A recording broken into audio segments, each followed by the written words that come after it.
So we were on the dual carriageway, and if you're not given an instruction, I mean, you're going straight ahead.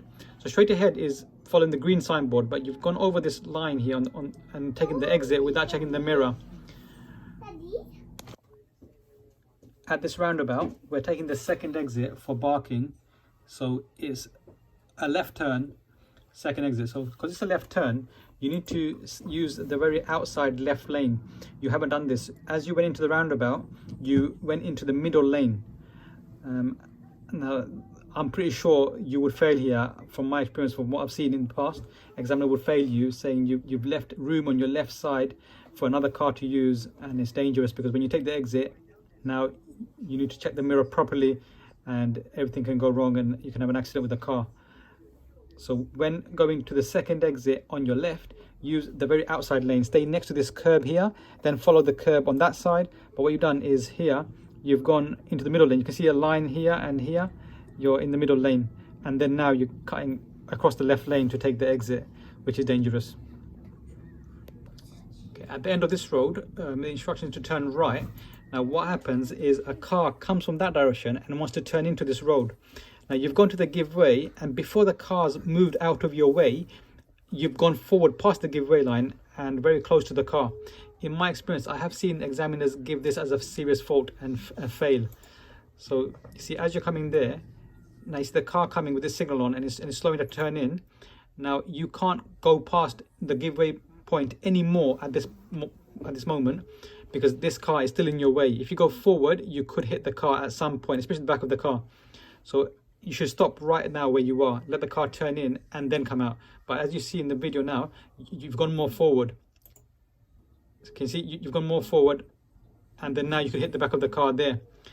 So if a car is turning in, do not go past the give way line to edge out to get a better view. Just wait at the give way line behind it and then edge out now when the cars have all gone and there's no one coming from your left or right and no one coming to turn into the road you're coming out from. Here we turn right onto the dual carriageway, and you stayed in the middle lane for a very, very long time.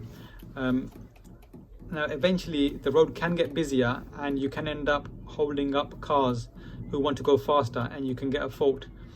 I didn't mark a fault here because the road wasn't that busy, but after seeing, you can see now you're in the middle lane. How fast are you and how fast are these cars? These cars are a lot more faster than you. You should be in the left lane. But I didn't mark a fault because it didn't really affect any of the car. But then later on, you'll see it did affect another car, and then it would most probably be a serious fault and you'd fail for it. Okay, and then a few minutes later, we turned off of this roundabout onto this road. Now you should check your left mirror when there's a suitable chance, just move over to the left lane. But you didn't do it and you stayed in the right-hand lane for a long time.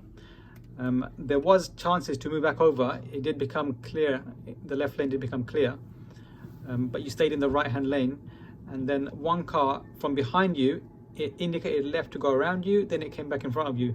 So the examiner would see this as you holding that car up and holding up that lane.